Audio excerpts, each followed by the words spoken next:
Hello and welcome to the Colts Cover-2 Podcast. I am Joel A. Erickson. I am joined, as always, by Nate Atkins. We are going to just straight up steal a page from Nate's book. Nate has already written this story for the IndyStar. If you did not see it, he did a rookie report. We're just kind of go through the draft class and take a look at how those guys did, what their outlook is, really anything that pops into our heads. I apologize if my voice sounds a little bit off. Kind of lost it last week, trying to get it back. Almost there. We're almost there. Well, I'll try to power through. Most of you probably just want to hear Nate talk anyway, so we'll just let him do most of the talking. How about that? Anyway, the obvious place to. Oh wait. I did have one thing. Before we get into the rookie report. We're gonna make this a bonus because Nate did dive into the draft class a little bit. Oh yeah. Well, you asked me last week if I watched the Senior Bowl, and I just said no. I did. So then I watched some more stuff from the Senior Bowl. I had to catch up. I felt very exposed. So yeah, we're catching up. So I'm gonna let you talk a little bit about the guys, what you saw at the Senior Bowl guys, and I think it fits in this podcast because it's a rookie report. So this is you're trying to project who the rookies may be next year. What did you see from the Senior Bowl guys? Yeah, so I just went through. Of course, we were not at the Senior Bowl this year, so that's kind of why I came into it late. But just tried to look for guys that were standing out by the different people who were there. A lot of national people listen to people like Mel Kiper and Dane Brugler and all those types, and plus plenty of the clips that go on the internet and tried to dive into some of their backgrounds too. So I think last week you mentioned Darius Robinson, who went to our alma mater at Mizzou, and he's the guy that he's the edge rusher out of Missouri that basically everyone you would talk to about the Senior Bowl says that he was the best player on the field. Just kind of constant pressure and constant wins in the run game. So Darius Robinson was a guy that I think you've been on the train of they should look at a twitchier edge rusher in the first, and I kind of like that idea.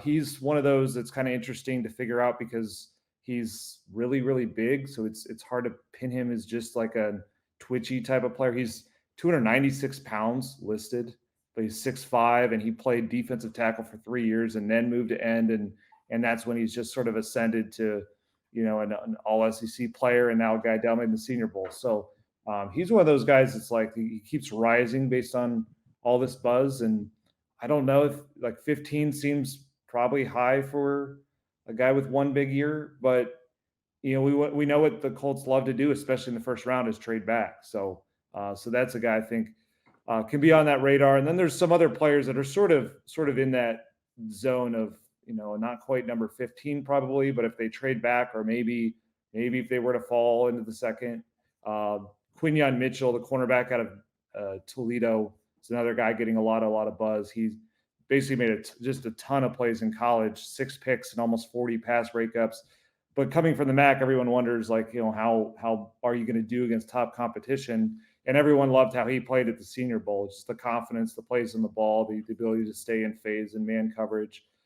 So those are 2 guys I thought were kind of more the first round, maybe possibility, maybe trade back. And then there were some guys that seemed to be more like day 2 type of players that I think fit what they're looking for a lot. Another twitchy edge rusher was Disa Isaac out of Penn State. Chop Robinson got more buzz out of Penn State, but Disa Isaac, ended up having a really nice season, 7.5 sacks and 16 tackles for loss. And he is really slender. So he's like listed at 249 pounds. So that's why he's more of a probably day 2 guy. He's more your situational guy. But I think that's a guy that, like, when you think about who Kwity Paye is and how dominant he is against the run, but maybe not everything, maybe there could be more juice, on obvious pass downs. That's a guy that I think you could kind of sprinkle into a pass rush that's pretty good, but I think it's still something shy of the takeover unit that they want. And another sort of day 2-ish guy looking like is Brendan Rice, the receiver out of USC, who is not the most heralded son of a former NFL player in this class. That's Marvin Harrison Jr., but his dad is Jerry Rice. So there's a lot of bloodlines and a lot of training there. And it's just like, he played so well physically and getting open at the Senior Bowl from the clips I saw that all of a sudden it just looks like a guy who's kind of coming into his own. He had more than he had 12 touchdowns at USC this past year after transferring from Colorado. Just seems like a guy who kind of was a slow starter in college, but he's really getting there, and he's got some size. He just fits a lot of what I think the Colts normally like to draft at that position, and it's a position that they at least need a fourth receiver, if not someone they can sort of rely on a little bit more as like, they could use something a little bit more on the outside, I think, at the moment. And the last guy I threw in there was kind of a later guy, Isaiah Davis, the running back out of South Dakota State, who's just had back-to-back years of 1,400 yards and 15 touchdowns, and small school running back. So again, another guy where the Senior Bowl matters, having him go up against better competition, and people just seem to really like how he, just how his vision and his power running the ball and all that kind of stuff. And so, with Zach Moss, if he goes in free agency, I think a mid-round running back, that's like one of those rookie spots they could pick, and they could just sort of plug in there as maybe a number 2 runner. Playing with Anthony Richardson, should be a pretty nice fit for a rookie who's talented. So those are a few of the guys that jumped out to me. Yeah, Darius Robinson. I'm going to use this to just sort of like kind of do some like story time. The way people were talking about him last week reminded me a lot of when I was covering Auburn, and D Ford went to the Senior Bowl, and I think D Ford kind of went to the Senior Bowl as like a second or third round prospect. I might be misremembering this. It's been more than a decade now, but he just dominated the practices, and basically every day dominated the practices. And I remember talking to Terez Paylor, the late Terez Paylor, who used to cover the Chiefs for the Kansas City Star and worked for Yahoo. He was covering the Chiefs at the time. We were very friendly. Both of us had covered Mizzou in similar times and knew each other through that kind of stuff. And we were talking, and he was like, "This guy's going to get taken first round." And I was like, "Really?" I guess I was a college writer at the time. I didn't really understand the way somebody could jump up at the Senior Bowl. And he said, "Yeah." He said, we're 2 days into this, and everyone's talking about him. And then, of course, the Chiefs ended up taking him. Terez was so good at seeing that kind of stuff. But Robinson kind of had that kind of week last week, where like I felt like 50% of the stuff I saw coming out of the Senior Bowl was Darius Robinson content. Either that or Ladd McConkey winning one-on-ones, which this is another Senior Bowl story. There was another player who dominated one-on-ones, and it probably unfairly makes me biased towards anyone who or against anybody who dominates the one-on-ones. But his name was Braxton Miller. And I don't think this is like what was going on with Ladd McConkey last week, but like Braxton Miller was winning these one-on-ones where he would make like 6 cuts in one route. And it looked like he was shedding these guys really well because it's one-on-one and you've got all the time in the world.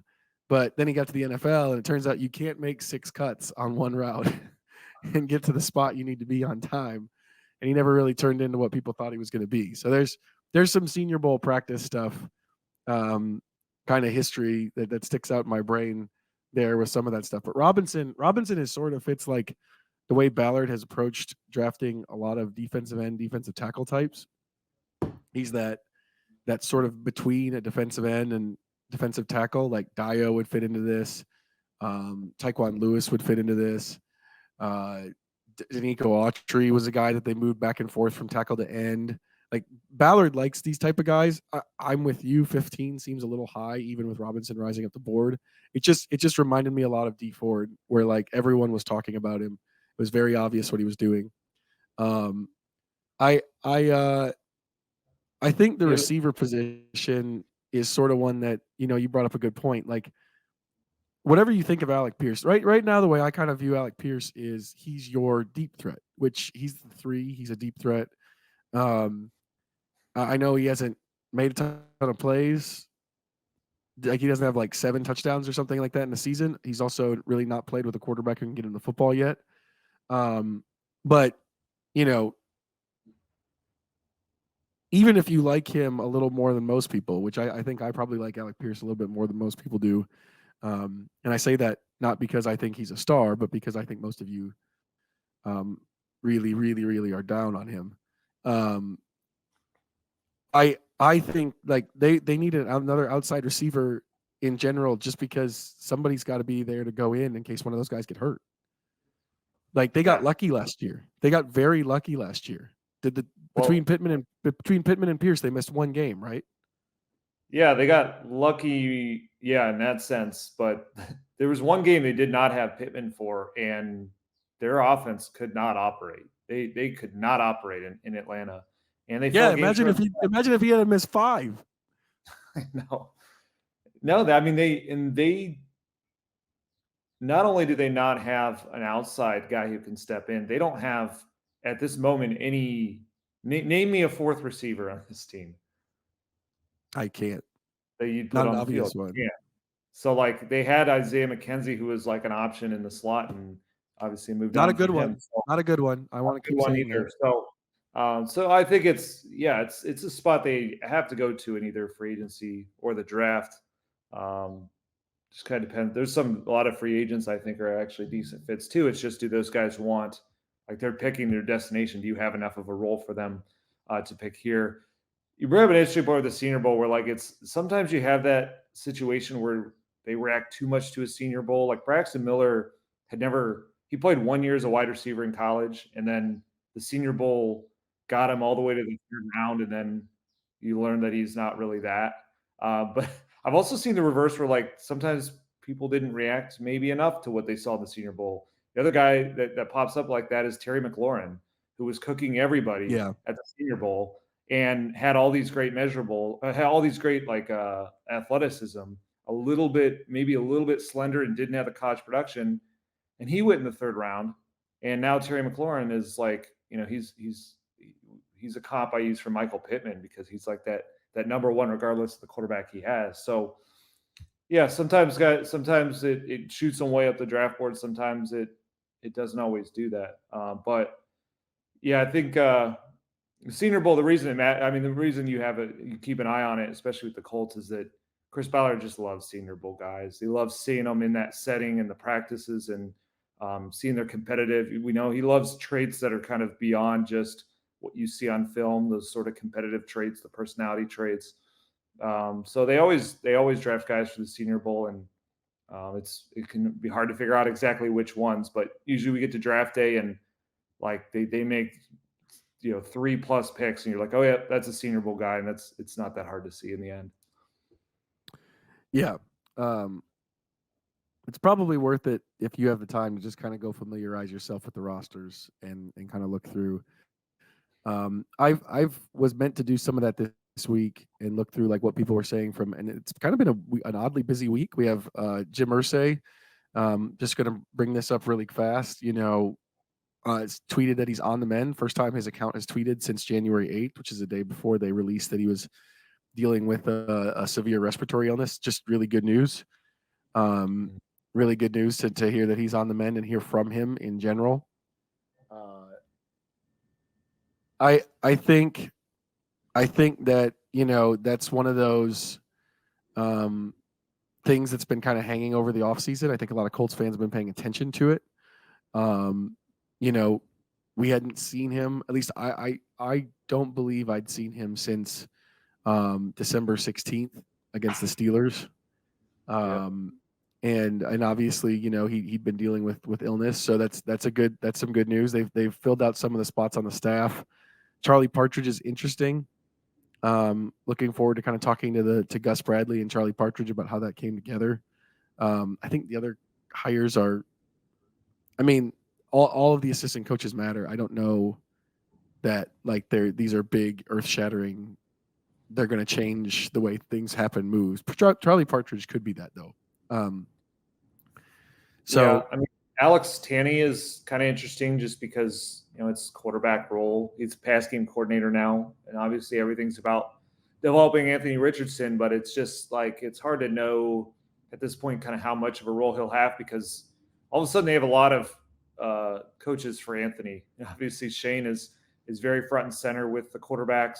Jim Bob Cooter is the offense coordinator who's he came up as a quarterbacks coach, was once a quarterbacks coach for Peyton Manning, and they've got Cam Turner as the quarterbacks coach too. So they're kind of adding another guy to that mix. I have a feeling that usually when that's they were cognizant to not have too many voices in Anthony's ear. So it's sometimes additions like that are more like guys you think can bring good ideas to the room, to the meetings each week. That's sort of, so pass game coordinator. It's sort of like, I don't know. It's sort of it's a little bit of a glorified title, I think, because Jim Bob Cooter is so much. He's so heavily involved in the pass game, and obviously Shane Steichen is. But yeah, it's another voice for Anthony. It's just interesting they went to, they didn't have to add an offensive coach, and they chose to, and I think that's probably just to add a little bit more of that sort of ideas to the room and make sure that they're constantly evolving week to week. Yeah, but that's pretty much it. There will be a Hall of Fame announcement. We are taping this on Thursday. Again, normally we do it on Wednesday. I needed a day to get my voice to the point where it would make it through a podcast. But the Hall of Fame announcement is tonight. Dwight Freeney and Reggie Wayne are up for it. I think both are deserving. We can talk about that more next week, or mention it more next week. Let's get into the rookie report, and we're going to start with the one that's going to take the longest. Very obviously going to take the longest. But Anthony Richardson, the number 4 pick of the draft, the highest quarterback the Colts have taken, highest player the Colts have taken since they took Andrew Luck. I mean, I don't know. This conversation could go a couple different ways, because I feel like we've talked so much about Richardson that there's not a lot we can add at this point other than what we saw on the. I'll give the short rundown, and then I want to see where you take it. But like, what we saw from Richardson was better than I think most people expected right away. There wasn't enough of it. It was only 173 snaps. He got hurt, and that is a concern going forward. Now, your level of concern, what you predict of it, I think if you've been listening to this podcast, you know that you and I are not going to have any predictions on, whether or not this means that he's always going to be in this spot or not. I think that I do think, though, that it's worth it to wonder, not wonder. It's worth it to ask the question of, is this something? Are injuries going to be something that is going to be too much a part of his story? That's fair at this point. The hard part with that is there's no answer to that question. At least none definitive. That's not just you coming up with your own thoughts. Like, for instance, I think most people I've seen online, if you don't like Richardson, you assume he's always going to be hurt. If you did like Richardson before, you assume he's never going to be hurt again. There's no answer. We don't have an answer, and we can't have an answer at this point. But yeah, what we saw was better than we expected. I think there's a lot of hopes that if he can play a significant amount of the snaps next year, that he changes the offense significantly. Yeah, I think that's the two different conversations with him, is like what you saw out of his ceiling and how much you're afraid of that floor of just potentially not being available out there. And I think on the injury stuff, there's arguments you can make both ways as to how concerned should you be at this point. It's just there's so little data to really know. Like, I think if you're concerned for his durability, it's the fact that he's had one long season of play since high school, and that was his last year at Florida. And he had injuries the year before that and the year after that. And and what you watched this year was him have some kind of injury concern in like 3 of the 4 games. I think the flip side of that is sort of, I think it gets overblown pretty quickly, because in that entire span, he had one major injury, one long-term injury, which is the one that knocked him out this year. And it was the separated, or the sprained AC joint. And it's also terrible timing that happened in his 4th game. If that happens in his next to last game, we don't feel it the same way. It's sort of like we always feel injuries differently based on the time of year they happen and what games fall in that span. Julian Blackmon once tore an ACL and didn't miss any games from it, but that doesn't mean he didn't tear the ACL. So it's with Anthony Richardson, I think it has gone a little far because it has been one injury, and it's my understanding of him from college and the profile I did down there was Dan Mullen kind of exaggerated a lot of the injury concerns with him in the conversation of why he wasn't playing. So I think it gets misconstrued that that's why he wasn't on the field more at Florida, when that's like to cover Mullen's decision making. Yeah, essentially. He talks about how every time we put him out there, he gets hurt. I just know Anthony Richardson's people did not appreciate that and did not agree that that was the reasoning. So almost like Mullen was being asked, why isn't Richardson on the field? He didn't want to say whatever his real answer was. Yep. And so he made up the injury stuff. Yeah, I mean, his reasoning was, one was injuries and the other was he doesn't see the game right. So it was, it was a weird end of the Dan Mullen era, and he wasn't. There's the idea that he was sort of, Anthony Richardson was the local product. It was sort of an easier recruit for them to get, and he was trying to keep Emory Jones, the quarterback above him, on campus. It's sort of like so it's like you can play him because you have the local hometown kid in your back pocket, and they kind of banked on him not transferring, and so. It was just I think Florida failed Anthony in a lot of different ways, and that was one of them, was that sort of finding reasons not to put him on the field to play a lesser talented quarterback, and we know for sure Emory Jones is less talented. I think that's pretty easy to say. So Anthony, I think this year showed that a lot of the Florida, we spent so much time nitpicking a lot of stuff from Florida. The amount of time he started, the accuracy was like 53% completions. He went 6 and 7, and I think this year showed, both if you followed Florida and if you watched Anthony Richardson, that this kid has a lot more to him than what his college career amounted to. And Chris Ballard pointed this out, because we didn't have proof of it yet because of the Florida thing, so you were taking a leap on it. But he showed this year that he can throw the ball. He was better than like this, what you would assume for a quarterback that had 53% completion percentage. He was not erratic. He wasn't, he wasn't perfect there, but like he was able to hit a lot of the basic throws. They started him in this offense that was very dialed in on sort of, quick first reads and drop back passing, sort of what they would end up doing with Gardner Minshew. And Anthony handled that pretty well. The thing that they kind of left out of that was they didn't tap into enough of the downfield throws early on in the season. They finally started doing it when they got down 23 points against the Rams, and that ended up being Anthony's big game, where he hit like that 38-yarder down the field at Alec Pierce. He hit a 35-yarder sidearm throw for a touchdown to Mo Alley Cox, and that everyone in the building talked about how that was their moment of like they really believe in this kid's, not only his talent but his ability to do it at the NFL level. And I think it was going to open up a lot of how they were going to call plays from then on out, once they saw he was ready and to handle that part of it. And the very next game is when he gets hurt pretty early in that game. So we just never got to see that next level. So there's still a bet to be made on it. You can't act like one game against the Rams, or really it was like maybe 2 or 3 quarters, once they got down by a ton. Can't act like that solidified him as something. But it is one of those where like it's an interesting contrast of the first time we saw him in Lucas Oil was when he lit up the combine, ran a 4.43 40, 129-inch broad jump, like set these records for a quarterback. But it's like, can you put this into an NFL context? In the last full game we saw of him in Lucas Oil Stadium, it was all there: the rushing, the downfield throws, the scrambles out of pressure, and all the things that you hope to see were in that Rams game. And so that's the kind of hope going forward, is can you make that one game last for 15 plus? And I think what gets misconstrued with the injury conversation is that it becomes an all or nothing thing, where it's like either people have up in their minds, he's either going to play, like you said, he's either going to play 17 games or like 2.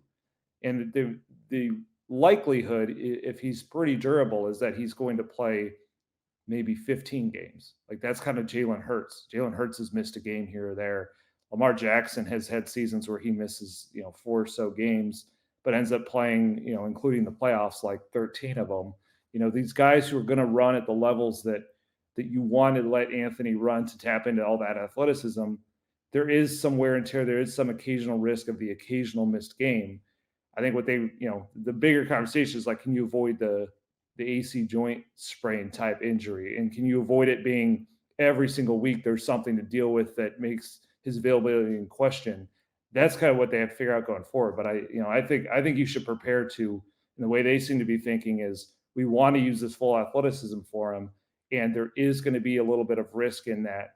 It may cost them a game or two. And that's why I think they should still invest in the backup quarterback. But I think the worst thing they could do is try and just neuter those supreme athletic gifts, because I think the Rams game showed us that, like, that dude can be an alien when he taps into that level. And I think what the playoffs showed us in the AFC is you don't really have a great chance if you don't have a guy with alien traits.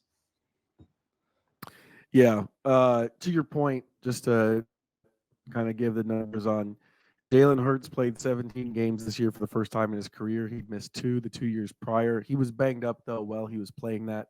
Was it a shoulder this year? Yep. Lamar Jackson played a full season this year, but the 2 previous, he missed 5 games in each of those. The season before that, he missed a game. He's had 2. He's never played a full season, but 2 of those seasons are because the Ravens were so good that they didn't play the last game. But yeah, that I think those are good examples. I'm gonna. This might be maybe my spiciest take of the pod, so we'll just get it out of the way now. Here's the thing about the Anthony Richardson injury debate. It doesn't really matter right now. And what I mean when I say that is, at this point, a year into his career, the Colts are not going, or I'd be surprised if the Colts are going to make any kind of decision away from Richardson or for Richardson long term. Like you can't sign him to an extension until after his 3rd year. So there's nothing you don't have to make a decision on whether or not he's available going forward until then.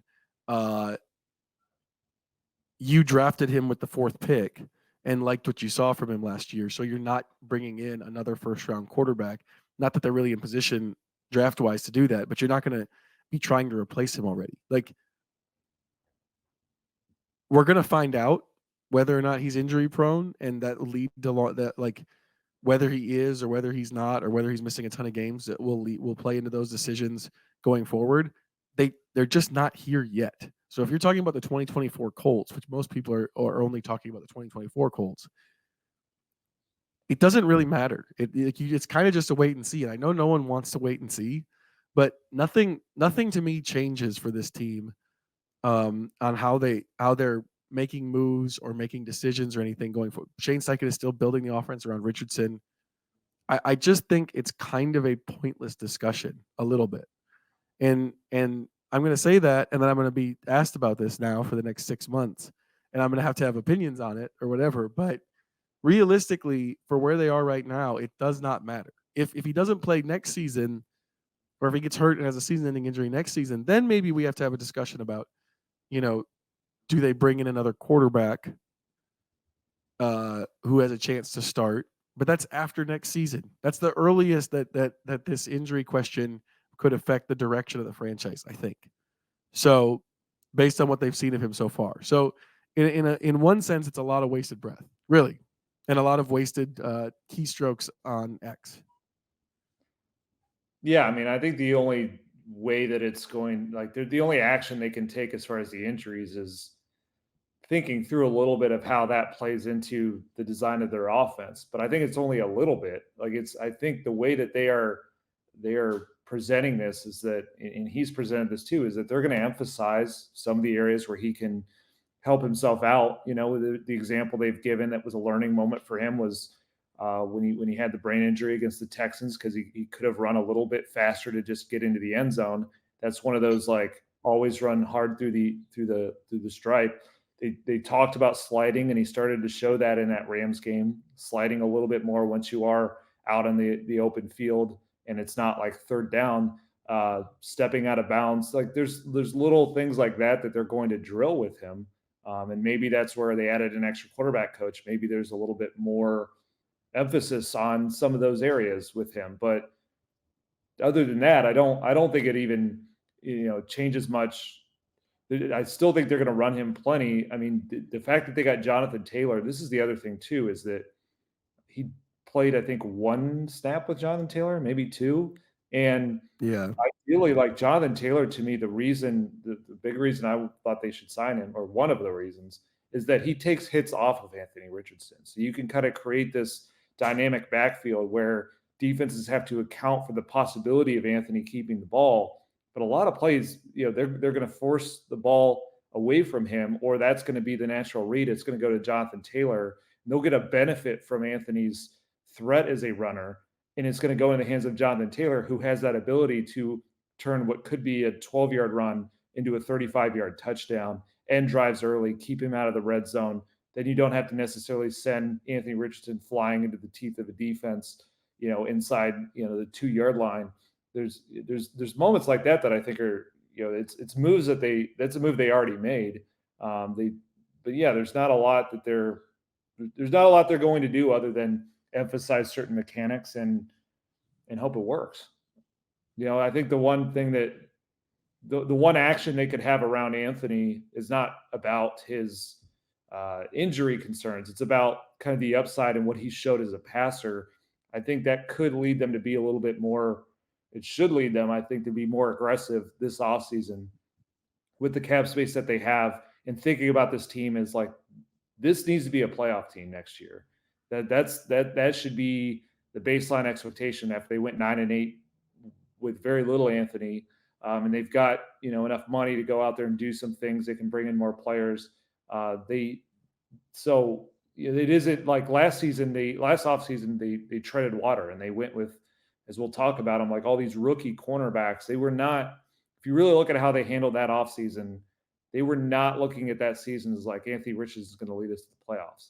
This season, they are going to look at that. And if he gets hurt, that maybe that's why they fall short. But they're not going to, I don't think they're going to live in those fears that way, though. They're going to look at it as this guy who showed those electric traits when he was out there on the field is going to come back to a team that won 9 games mostly without him. And it's go time. And it's time to kind of give him and the offense and the team and the secondary the pieces to take that next step. And hopefully the goal for next season, outside of keeping him healthy, is like get him playoff experience. Let him have his moment like CJ Stroud had this year of 2 playoff starts to start kind of building this and moving it forward. Because ultimately you want the dream is to eventually strike while a guy's on his rookie deal. And he's got 3 more years of that before a 5th-year option. And so this year can be one of those, like, they may not go out and win the Super Bowl, but they need to get to the playoffs, get that experience for them, and really get it rolling. Yeah, I like I said, probably my hottest take. I just think that in terms of like the big picture, you're just firing off draft takes essentially of what guys are going to be. I do think you have a good point there with like, how does it change anything with the offense? How does he protect himself? That might be the question for this season. But the bigger picture, like, does this change the franchise? Should they be looking for somebody else? That stuff, we're years away from that. Yeah, and I would just, like, I don't want to necessarily tell fans how to fan, but I think it's weird. Like, there's so many times when I've written something on Anthony or tweeted something recently, and the response is like, well, none of it matters if he doesn't stay healthy. That is true for every single player. Right. So, like, you can tweet that, every player that I tweet about, say that back to me, and I guess you can maintain consistency. But I just think that's a weird way to kind of approach this. It's worth bringing up. It's worth kind of, looking out for as they go forward and seeing what their offense looks like and seeing some of the mechanics, some of the really finer details. But I mean, if you just want to sit here and say, well, nothing matters if he doesn't stay healthy, that's not only true for Anthony, that's true for the whole franchise. If he doesn't stay healthy, they're not going to be a Super Bowl contender. But like, there's no way, there's no way for us to know that. And I think it's just a weird conversation, weird kind of dismissal of everything to keep bringing that up in the offseason when it's like, this is what's hard for Anthony is he's very aware of this narrative, and I think he's based on getting to know him, he doesn't like that narrative, and he shouldn't, but he can't answer that right now. That's what's been hard for him is he's not only not playing, he's not able to go out there and address the thing that people say he can't do. Whereas when it was about, the 53% completion rate, I don't think that ever bothered him, because to him, that's like, okay, let's go answer that. Let's go get better at it. Let's go prove people wrong. When he can't get on the field, he's not able to do that yet. But the reality is that as of right now, I think this is right around the time when he's supposed to be throwing again. He's on track to, be totally fine by the spring. And it's just one of those scenarios with the injuries. Can we just cross that bridge when it gets here? Like, it's just very weird to talk about. Like you could literally on every player on this rookie list, we could say, well, Will Mallory doesn't matter if Anthony Richardson doesn't stay healthy. Right. We could end this podcast in 6 minutes if you'd like, and I could just say that for every pick if that's what we want to do.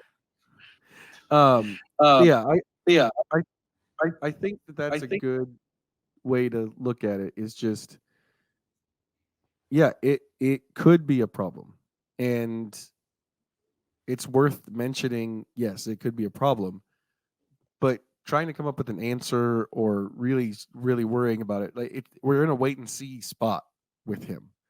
And I know no one likes wait and see spots, but that's where we're at with Anthony Richardson. We're gonna move on now to another player who's got the same concerns. The same concerns apply to Juju Brents, the team's second round pick. Obviously a local kid, a starter this year when he was in the lineup. I do want to put a tiny bit of a caveat, because obviously if you draft somebody with the second round pick, you're expecting them to be a starter. But there is a caveat to him being a starter as a rookie, just the fact that he didn't really have to beat out any veterans. He generally played solid football, or they didn't play him the first 2 weeks. Oh, that's true. That's right. He missed practice time. That's a big part of it. But they did seem like they wanted to see what they got out of Dallas Flowers and Darrell Baker Jr. before they moved on to the guy that they knew would be here for a few years. So, well, and a lot of that was the injury too. Like he did not practice very much at all until he got to the regular season. Yeah. I mean, to me, it underscored just how much last year was about, let's evaluate our roster and see kind of what our building blocks are for the future, because it was kind of weird. It was just weird in the moment when they were in Houston and they were starting Darrell Baker Jr. and that was not going well. That was the game CJ went for 380 yards and got a little dicey in the second half. And it was like the next week was like, they got to play Juju. And then they did. And then he had kind of a nice game in Baltimore to help them win. But it was sort of like they did it because they felt like, they weren't at that moment, they weren't treating every game like we got to win this to get to the playoffs. That mentality kicked in late in the season because they overachieved from what they thought they'd be. Baker, to me, I mean, unfortunate, but a guy that they really kind of counted on to be a starting caliber corner and just really wasn't. But Brents has to stay healthy. And I think did Chris Ballard say that? Yeah, that was the only thing he had to say about Juju was, other than we know he's a talented player, but he said availability is the most important thing. He's got to find a way to be on the field. And I'll say I talked to Juju after the last game of the season where he got hurt again. That just kind of summed up a frustrating rookie season for him, is that he's the local kid, all this hype about, starting for the Colts at a premium position. He didn't get the first game of the season there. When fans were, everyone in his life was excited to go see him play. He was a healthy scratch in that home opener against the Jaguars.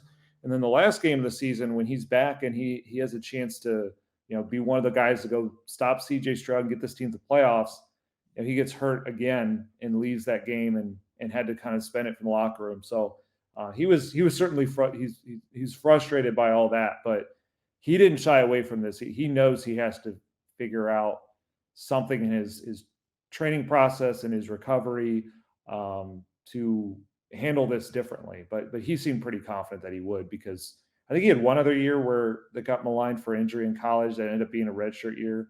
But in the years where he's been playing on the field, this was the only one that's like he's had injuries in games that kept him out. So, and it was a lot of them. So it was like they absolutely have to figure that out. It's weird because he's a little similar to Anthony to me in this way, and I'd even throw Jelani Woods in here. These guys, these young players who are almost like too athletic for their body, like it hasn't grown up yet. Like Juju, if you watch, if you like see him walk by, you're like, my God, that guy is tall, but like he hasn't filled out the frame yet, and that can happen. That's how it felt sometimes with Jelani and Anthony. And so I think some guys go through this when they're younger, trying to figure out the transition to the game, to the pro game, and surviving for 17 games is different than what they've dealt with before. But Juju, it was so many different injuries that piled up that it's the same level of concern to me as Anthony Richardson.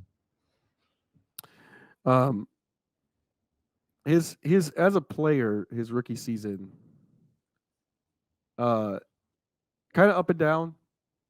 He obviously in the first game he played against the Ravens, he had that huge forced fumble. I know Ballard referenced that. He plays pretty physically, which I think Ballard loves out of his corners. There were some coverage issues. There were some coverage issues as well. Some mistakes. Sports Info Solutions, all coverage data is a little bit tough. Has him for giving up a 92.6 rating and 9 yards per attempt. If you take out the 75-yarder on the first play of the Texans game, those come down a little bit. I think it's like 85 for the rating. The yards per attempt come down significantly, more into like the 7.5 range. But in that play, I'm guessing that play is in there on him. It's probably more on Nick Cross, or at least half of it's on Nick Cross for not being deep. But I think there were so many stops and starts. It's hard to know. Like you pencil in a second round pick as a starter going forward. I like Brent. I think my look at the corner position is just they need more options. And I wouldn't classify anyone as a surefire lock at this point as a starter going forward of the guys they have signed, because Kenny Moore is a free agent as we're talking right now. So like Jalen Jones was decent as a 7th rounder as a rookie. We've seen that, like, you need to do that more than 1 year to be penciled in as like a sure thing starter going forward. We'll get to Jones later. Brents is in there. He's got the injury concerns. Flowers is coming off of a torn Achilles tendon. Like there's just enough. Hey, what if this doesn't go right? That they need to add, I think maybe 2 more guys there to compete with, like, for starting caliber stuff. Just because that's the NFL. Not everything goes exactly the way you hope it would. Yeah, I've been thinking about this with Juju because I'm currently working on like this thing I do each offseason on like a 10-part plan of something, a way that the Colts offseason could end up looking. And I think like it would make a lot of sense for them to go out and either draft high or sign a starting outside corner, even if they were to like Jalen Jones, who we'll get to. But like you need depth behind Juju Brents right now with this injury concern. I mean, I think you can talk yourself into the play quite a bit where you're right, it's up and down. Like that's kind of how young corners play. But I think more of the downs were, or at least like that 75-yarder, you can address that by getting better safety play. Like Juju's a specific type of player where he's 6'3", super physical. He's meant to play in that press man or short areas.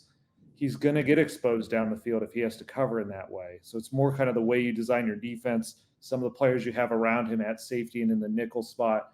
But I think for what they want him to be, if they were to put him in more of those positions, I think you could talk yourself into how he played in terms of just the physicality, his tackle. He was a really good tackler.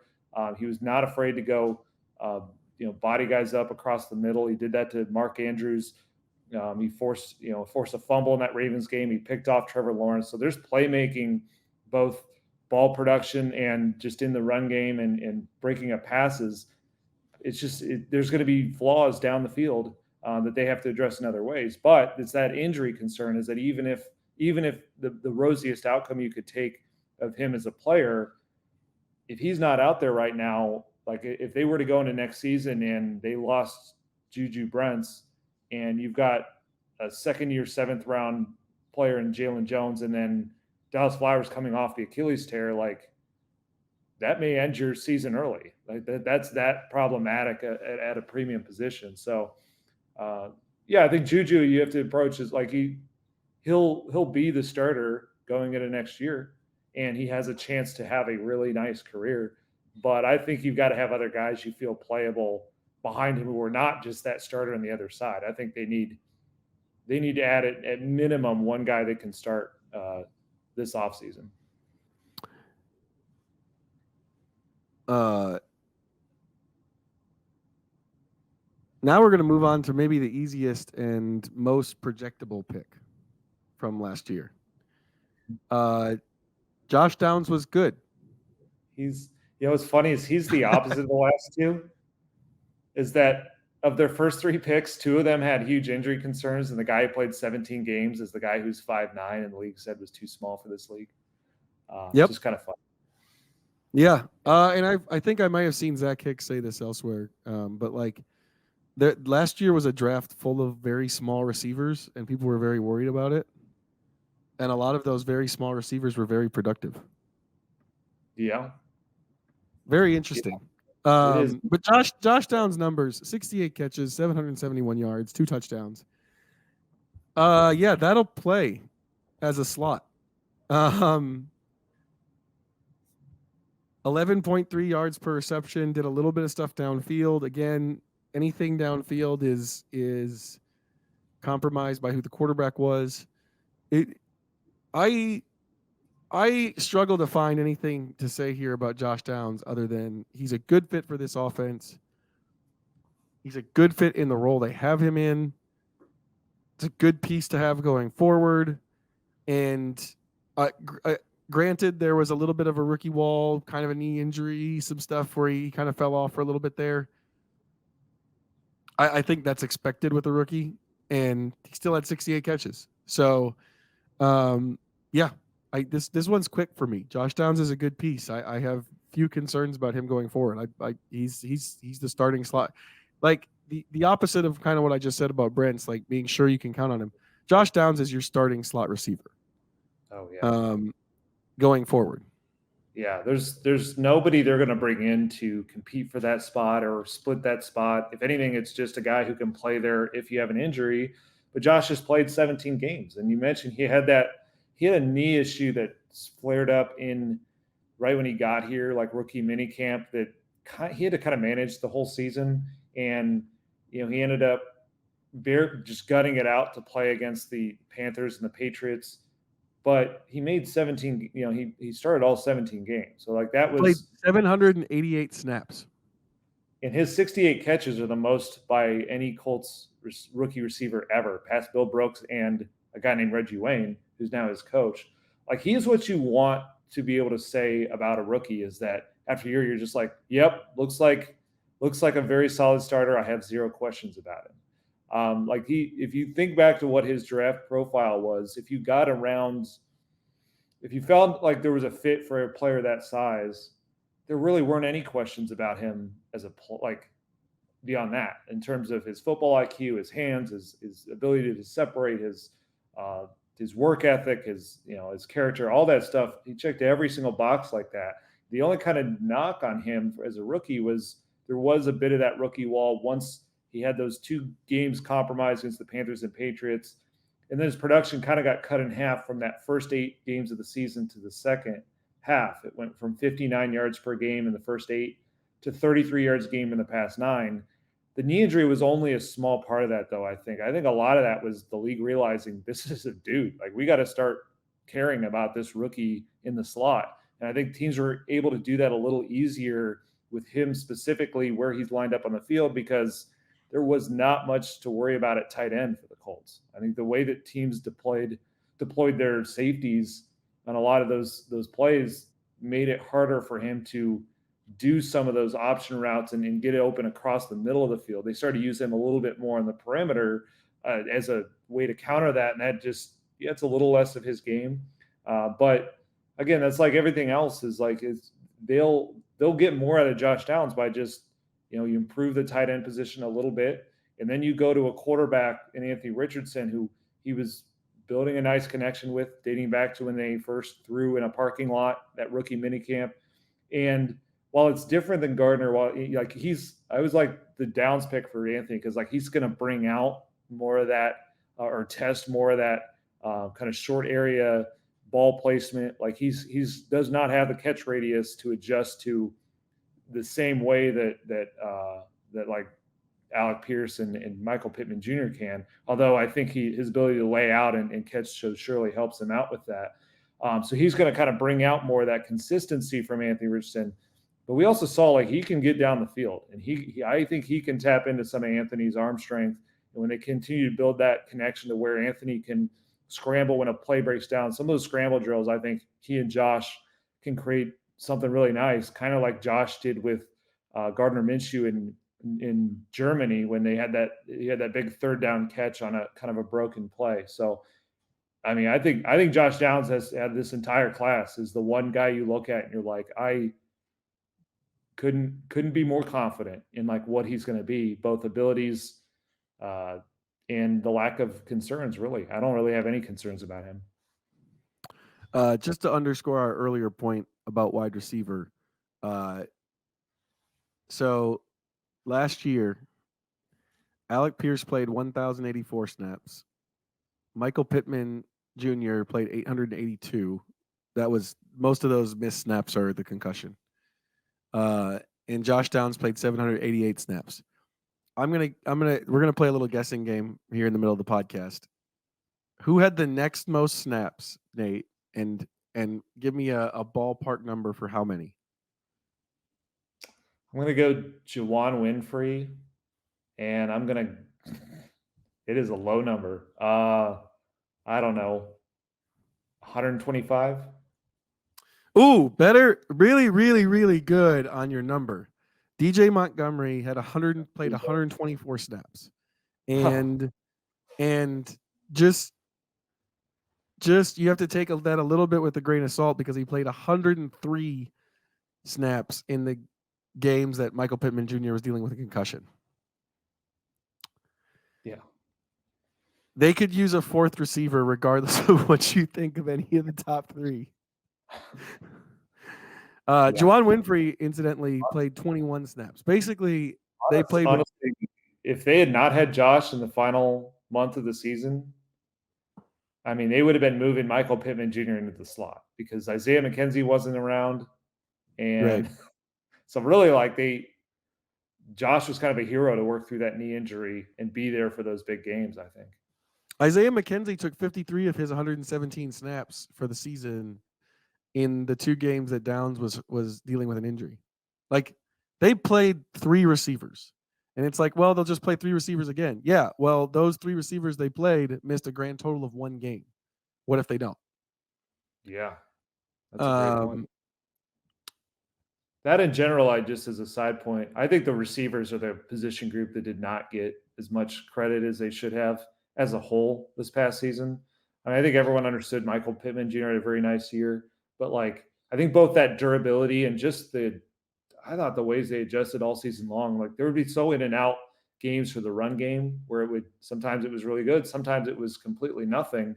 They're onto a backup quarterback. The only way that, they didn't have any consistency at tight end outside that offensive line that was very, very good. I think those receivers are the reason, that for this team to finish 11th in scoring, given what happened with Anthony Richardson and Jonathan Taylor, is shocking, really. And Jelani Woods, you throw those three playmakers in there that they basically got not a lot out of overall. Those receivers were pretty heroic, and they shouldn't be taken. But to your point, you can't just roll in next year and be like, okay, those three guys will just play 99% of the snaps. They got to have a fourth one. Now that we're through the top three picks, we'll probably start going a little faster. But Blake Freeland actually played a ton of snaps last year. The 4th-round pick out of BYU played 702 snaps. Started most of his game. Most of his starts were at right tackle. He had a few at left tackle. He was not a. Oh, I got to find the right comp here. Chaz Green level disaster. Julian Davenport level disaster. He needs to be better. But the other difference here though is he's a rookie. And with Sports Info Solutions has him giving up 6 sacks. He's a rookie who has a chance to get better, whereas those other guys we were talking about were veterans fairly deep into their careers. Blake Freeland gives you an opportunity to have like an actual swing tackle going forward, which we've been talking about that position, I feel like, here for a long time in Indy. And regardless of how he played as a rookie, I think the fact that they were able to operate while he was in there, they had some good games while he was in there. Now, did he struggle in those games? Yes, but they are able to continue to operate with him in there. We've seen them play when they could not with tackles. And the fact that he's probably going to get better and stronger, you feel good about, like, at least you have a young swing tackle to develop. Yeah, I think it was similar in some ways to Bernhard Raimann's rookie year, where he got thrown into the fire a little bit earlier than you would hope. And for Raimann, it was like kind of he was supposed to have a redshirt year and was kind of thrown in there. Blake Freeland was a guy they drafted a little bit more to be a little more ready to step in, but having to do it on both sides, kind of interchangeably, and as much as he had to play on the right side, was a lot more than you wanted. That it was just not the year for availability for Braden Smith that you normally hope for. So, Blake, his struggles were rookie struggles. He had like 4 false starts. That's something we saw at a Raimann. Those, you get so nervous to give up a sack that you're trying to get out there early and just do anything to keep Myles Garrett from wrecking your quarterback. So penalties happen sometimes, and those pass rushers feast on those type of players. They can kind of read it in them. So the fact that he had to go up against like Myles Garrett and Josh Allen, like that was not, it's one of those situations that kind of, it hurt in the moment. His play as a rookie was less than you would hope for out of that position, because you were expecting him, Braden Smith. But ideally, it builds something a little bit more for the future. We saw that with Raimann, where this year he seemed a lot more confident and ready and, in prepared, just from a kind of mental and confidence levels. And then he got to add in about 15 pounds of muscle that he built in the offseason. That's kind of, I think, the hope for Blake Freeland in a way, is that he can go out there. He definitely has to get stronger and has to add bulk to his frame to, if he can anchor a little better, handle those power rushes.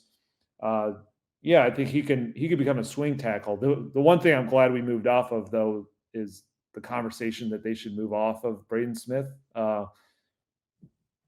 Blake Freeland's not that guy right now. There's no argument to be made for that. I think it's complimentary enough to say that he could be your swing tackle. Like, he's a 4th-round pick who's going into his second year and played a lot as a rookie. He played like a 4th-round rookie tackle, which is, more struggles than not. But he's going to be in a better spot if next year they go into it saying, hey, you're our swing tackle. You've got experience doing it now. Let's add some bulk and let's refine the technique, and let's get you even a little bit better for those moments where you have to step in. Yeah. The Braden Smith stuff, like, I don't even want to get into it. If you're not up against the cap, here's the short version. If you're not up against the cap and a player is still good when they play, you still play them. You don't just dump them because they missed 7 games. Like that, you're saving money for nothing, essentially. To me, Braden Smith was like the offensive version of Grover Stewart, where it's like there was an opening for them to miss games. And so it's like, okay, is there a guy behind him who can be a lot cheaper, who steps in and is just as good? Instead, we learned, no, we like these guys even more when they're not out there because we miss them. And Braden Smith coming back and against how he played against, he kind of saved Blake, I think, and by coming back and taking on that challenge against Max Crosby. Braden Smith's still incredibly important. And so we know who the two starting tackles are. Blake can be your swing tackle, and that's important. It's an important role that they, as you pointed out, sometimes they've not had anything close to a swing tackle. You need it in this league. So it's still a pretty key piece to have right now. Eddie, tell me about Adebawore. If he can be strong enough to do more of, well, really, I think that there's a chance that after his rookie season, this 4th-round pick, he can maybe play Taven Bryan's role or something close to it in the defense next year. They played him a lot at 3 technique. Bryan played, well, he played 343 snaps. It's more than I would have thought. Adebawore played 132. They liked what they saw of him as a pass rusher. They wanted him to be a little stronger against the run. I think there's a possibility that it works out. Where you're looking at, because Bryan, I just don't think you necessarily need to bring him back. I don't think he added that much to the pass rush. If Adebawore takes the next step, I think he kind of fills in that role on the defensive line. Yeah, I think the hope when they drafted him was like, can you develop another future Taekwon Lewis type who can play inside and outside? And it was going to take a little time to build the technique for teaching 2 positions to a guy essentially, and then he's got to get stronger too. We saw that lack of, he had kind of Blake Freeland's issue in a defensive line version where the run game was sort of where he'd fall off. The numbers, I mean, it's small sample size. He only played 19% of the defensive snaps, but he had 4 tackles and he missed 3 tackles, according to Sports Info Solution. But he also had 1.5 sacks and 4 quarterback hits in a very limited amount of time. So there's a few plays that flashed that made you think like, there's that natural athleticism and that ability to get after the passer. They got to add some of the strength and the bulk to him to be able to not just be that. And that's where it'll be interesting to see how he handles, he had 1 defensive line coach last year and has a new one this year. And we'll see how much more they can get out of him. But yeah, he's kind of, I guess, it's still kind of similar to Blake Freeland in this sense to me, is that he needs to be in a spot next year to prove more of that, prove more of the bulk that you've added, and let us see that show up in your play as a guy who's not starting. And luckily for him, if they bring Grover back, they obviously have 2 really, really good players up front. And, but you can always lose guys too. So he could be an important depth piece come next season. Daniel Scott, 5th-round pick, got hurt really fast. I think the Colts really liked the way he recovered. Like Chris Ballard made it a point to talk about Scott in his postseason press conference. Without him playing, we don't have a lot to say beyond what his draft profile was, other than the team liked what they saw of him in terms of how he recovered, how he approached the NFL, which you kind of expect. He was an older guy anyway, but I would say don't write Daniel Scott off just because he had a season-ending injury as a rookie. That would be the way I would put as somebody who might contribute to this team down the road. Yeah, I think if you're looking for any kind of silver lining to a very unfortunate situation where he didn't get training camp, didn't get any of that, it all got wiped out because of an ACL tear, is that the ACL tear happened in like June. And so he should be able to have that offseason again this next year. And they liked how he locked in, just kind of showing up every day, locking in mentally. You hope he learned and absorbed from a guy like Julian Blackmon to just be a little bit further along, but he is essentially a rookie. I think the one thing that's interesting with him is he's got a skill set that's very, very built for special teams. And he was a guy that was supposed to, they had holes there, as we saw in some of their coverage units and whatnot, especially in the punt team, that I think they would like to have had him out there this year. If it works out the way I think it will, or it's trending to, where if Nick Cross is now a starting free safety, he was a guy that they ramped up his special teams a ton this year. You're going to have a little bit of a void if you're going to play him a lot on that. So maybe Daniel Scott he could be the next safety to slide into that like heavy special teams role. But he's a rookie again next year and has to prove everything over again. So he's hard to even think of as a backup safety until he shows it. We just haven't seen it on the field. But he is a guy that I think if he's healthy, based on his skill set, based on their needs, special teams should be the place for him. Here's a fun one. Will Mallory. The tight end position is kind of confusing. I know a lot of people want Blake Bowers. I don't disagree with that. Blake Bowers is really good. Kylan Granson, I believe, is heading into the last year of his rookie deal, correct? That's correct. Granson has done some nice things while he's been here. I don't think he's done anything where you'd have to re-sign him. I think the presence of Mallory and Mallory catching 18 passes for 207 yards kind of gives you an obvious successor at that spot. The other thing about Will Mallory that I keep thinking is there was every reason for Will Mallory to kind of have to redshirt his rookie year and to not do very much. He kind of had Juju Brentz's sort of pre-run up to the season where he was out of the lineup a lot, didn't have much off season, got hurt, dealt with some stuff once he came back. And a lot of times 5th round picks in that situation, especially at crowded positions, end up not really producing that much. He became a player for them. And I think that that's probably a good sign for him going forward. It's just, he only played 159 snaps. They found a way to get him the ball.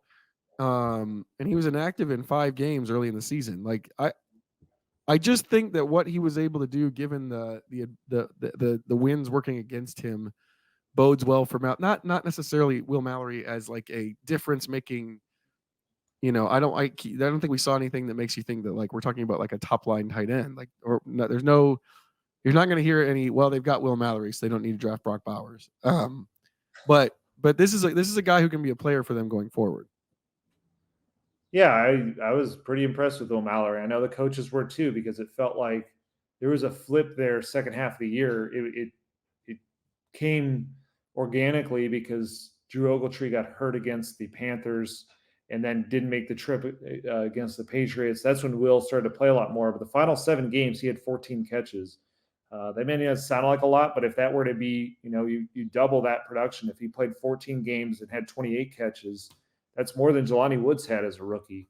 So, Will Mallory was a guy that when they kind of know what they feel very confident in him as a relative to a rookie as like a pass catcher, because when he was up, they would use him. Like whenever he would get into the game, it felt like there was a design for him. He was very much a part of the route structure, and he averaged 8 yards a target, which is not easy for a rookie playing with a backup quarterback. Again, small sample size, only 18 catches, but he does look like a guy who he comes from a long, a big football family. He's had a lot of training throughout his life. He seemed to get the mental side of being a rookie tight end better than a lot of players. Like that is a very hard transition to make.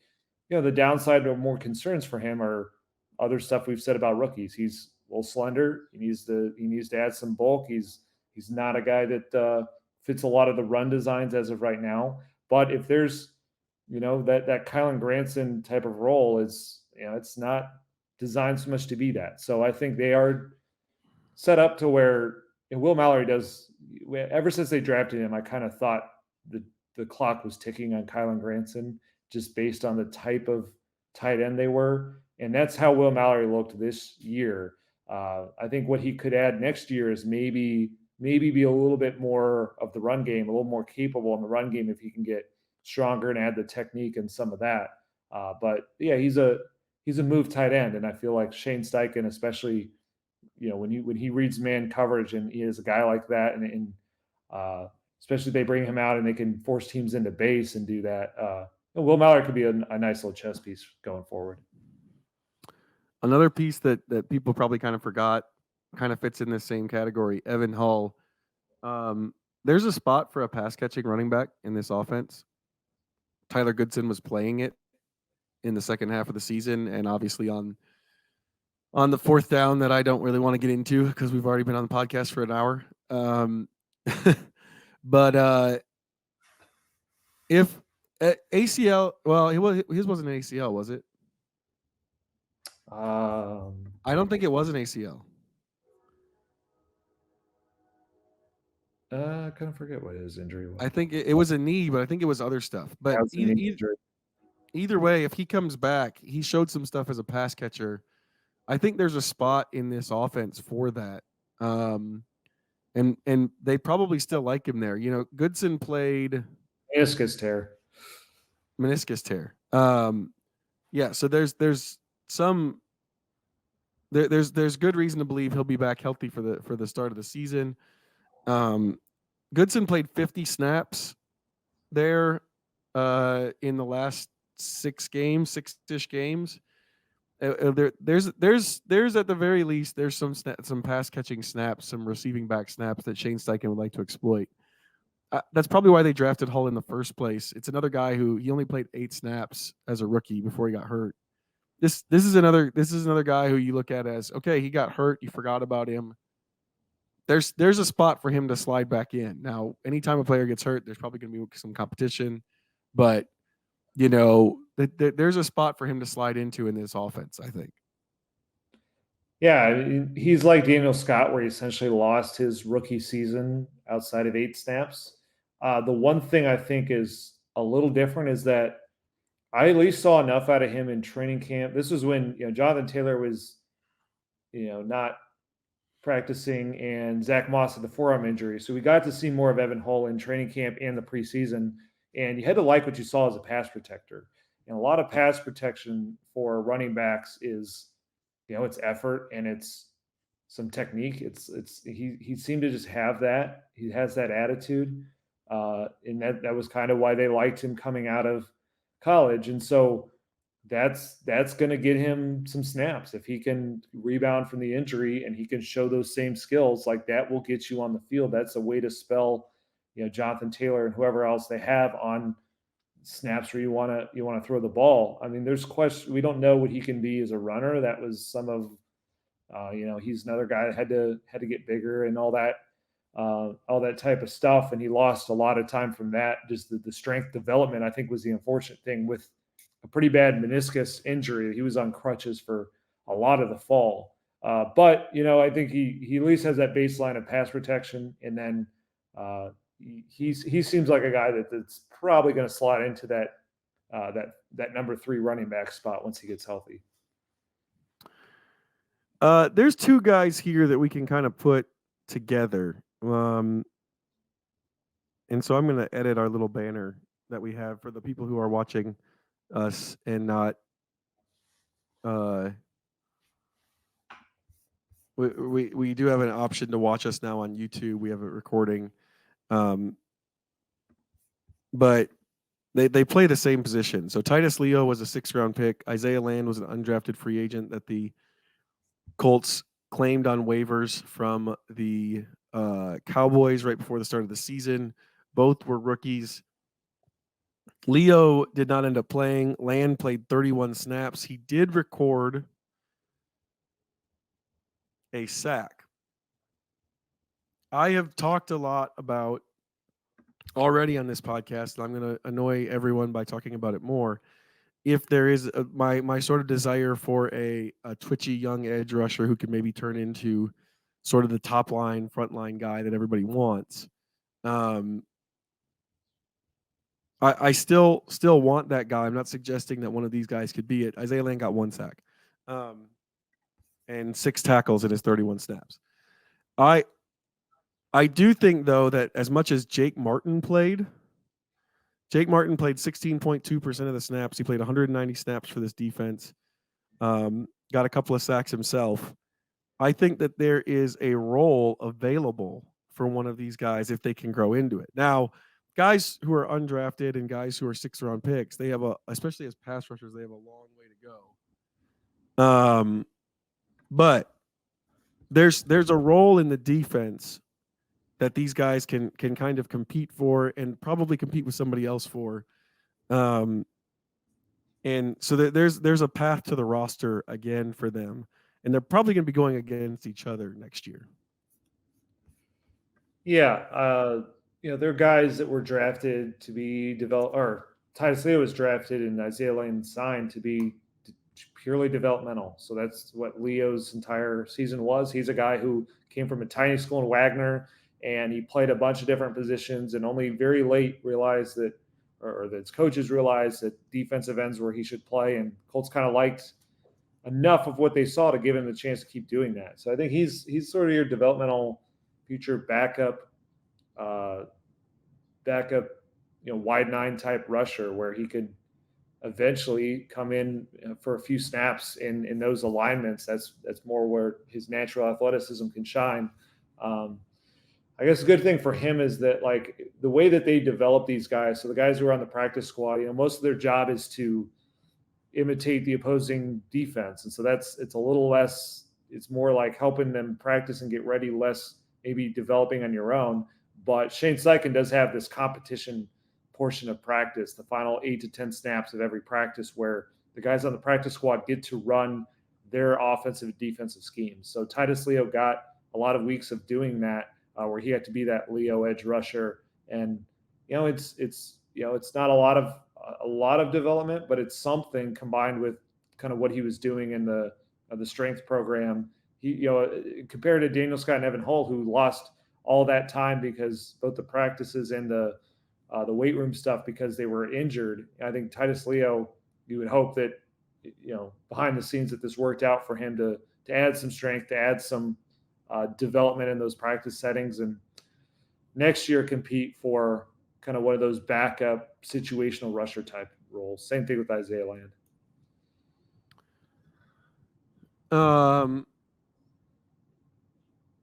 We've been going in draft picks, so we're going to stick with that. This will be the last long one we have. Jalen Jones. Jalen Jones started a bunch of games, played some really good football. For a 7th-round pick to produce the way he did is pretty remarkable. Played 787 snaps on defense. Sports Info Solutions has him for giving up 55.3 completion percentage, only 5.9 yards per attempt.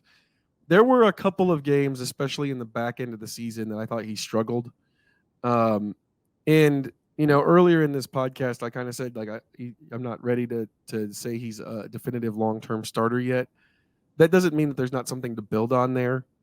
Definitely a surprise and a needed player, especially with what happened with Darius Rush and them getting rid of him and him kind of bouncing around the league.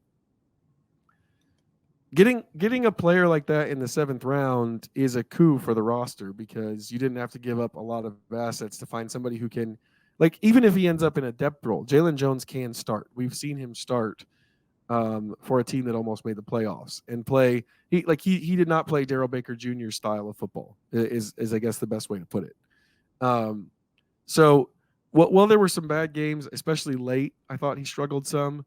This is a guy that really, at a position they desperately needed it because of what we kind of talked about with the Brent situation, it gives them another person in the mix to see what could happen going forward. Yeah, I think they got about as much as they could realistically hope for out of a 7th-round pick. They did not, when they drafted him, they did not expect him to hit the ground running as well as he did. He showed that physicality in training camp right away, seemed to be a natural fit for the way they like to play on the outside, and that was the reason they said they let another guy we did not talk about go, which was their 5th-round pick, Darius Rush. They moved on from him because they thought Jalen Jones was better. And it looked, as far as that comparison, those two guys, it looked like they made the right decision because Jalen Jones, he played 787 snaps. It's kind of crazy for a 7th-round rookie to do that for a team that was like right in the mix. And, and there's ups and downs like rookies have. He allowed, according to Sports Info Solution, only 55% completion. That's pretty darn good. He did allow 4 touchdowns, and he also had 8 broken tackles or missed tackles. So I do think we saw some of that in the run game. He's got the skill set. He's really physical, but just learning run fits and technique and being as dialed in on all these plays. The season got long. There's a little bit of a rookie wall, I thought, to him as well, that happens with a lot of guys, but he certainly looks like a playable, at least like he could be your kind of number 3 outside corner. It's possible develops into more than that. The thing with him is he has the natural ability. He was a 5-star prospect coming out of high school. He's one of those relative athletic score guys that they love. It didn't all work at Texas A&M, and then they tapped more into it last season. As far as like if next year, if they're looking at that as a team, as I think they should, as a playoff team, that's still a gamble to take at an outside corner spot when you have the concerns of Juju Brents, who you're going to start, but you don't know if how much he's going to play. I think what might make sense for them is to look at Jalen Jones more as the backup to Juju Brents in the third corner, backup to both spots, really. I think that would put him in a little better position. And based on how you handle that other outside spot, if it's a veteran on maybe a shorter term deal, it's still a window where Jalen can develop into being a more full-time outside starter. But he's a guy that I think you'd feel good having him in your top 3 or 4 corner outside position guys. The thing I would pump the brakes on is just looking at what he did last season, saying we're totally set at outside corner at our starting spots, because we brought the concerns with Juju. I think there's still enough concerns in Jalen Jones's play and just his experience level that you shouldn't overrate it. So you could be happy. I mean, it certainly feels like a big hit in the 7th round, but there should be some limitations to that too. Last 2 guys, these should go pretty quick. We do not know much about Jake Witt. He was a developmental pick at the time, got hurt quickly. We just don't know much about Jake. He kind of goes into the pool of developmental offensive linemen that they always have going. Yeah, I don't know. I don't have a ton to add here because we just didn't see a lot.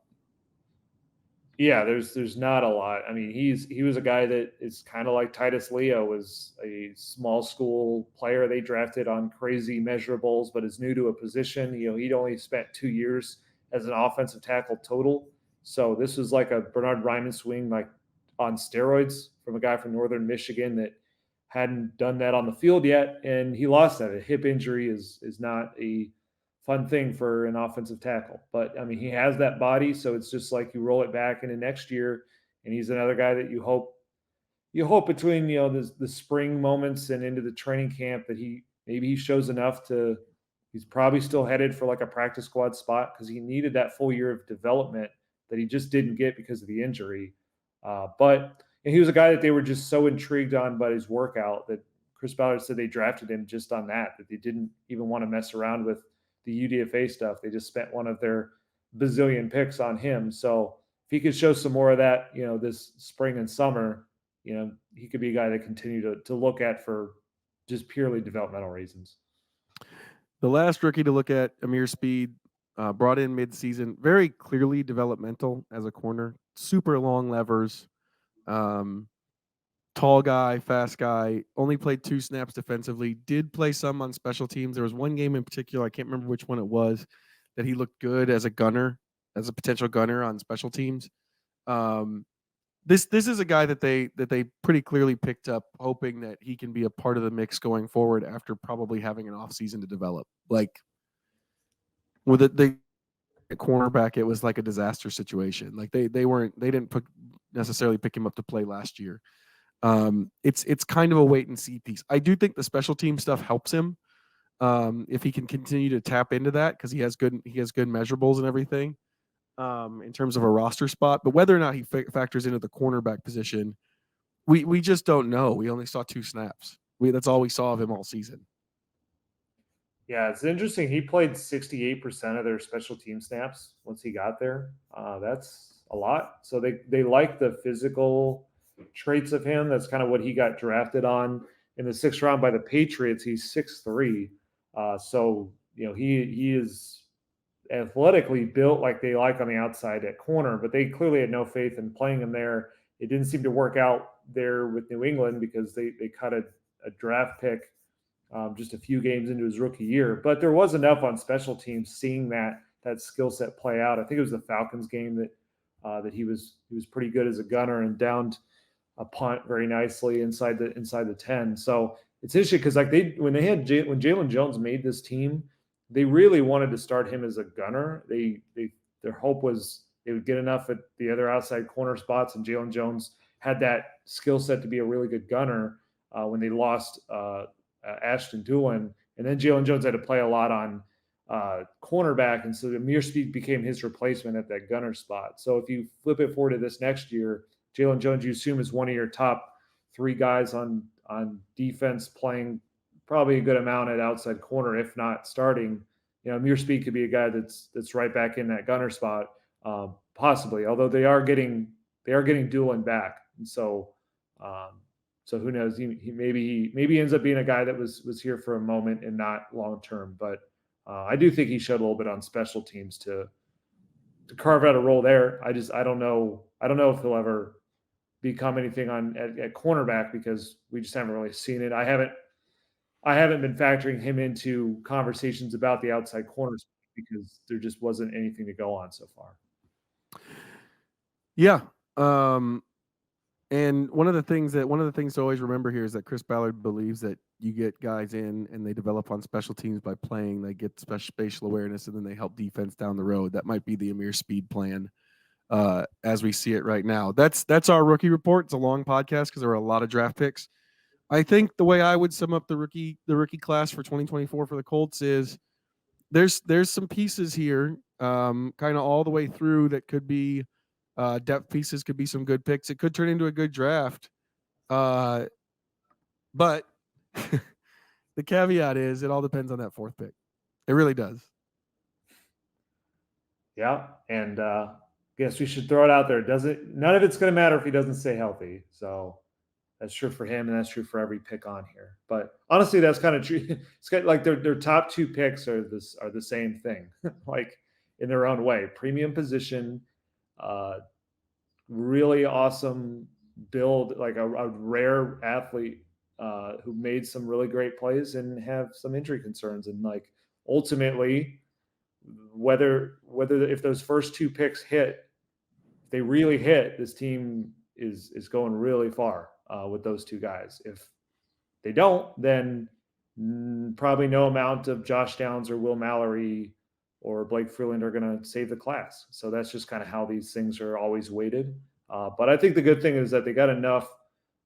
You spin forward to next year, you at least have between Jalen Jones, Will Mallory, Blake Freeland, Josh Downs, Juju, and Anthony. That's a lot of guys who should factor into a team that you're hoping is in the playoff mix and possibly more. So that's kind of what you at least hope for out of a draft class. That's what we've got for the Colts Cover-2 podcast. Longer edition than normal. We'll be back next week with another topic. Been fairly quiet on the offseason front. Again, good to hear from Jim Irsay. Good to hear he's on the mend. And enjoy the Super Bowl. Have a good weekend. For the Colts Cover-2 podcast, I am Joel A. Erickson. This has been Nate Atkins. You guys have a good one.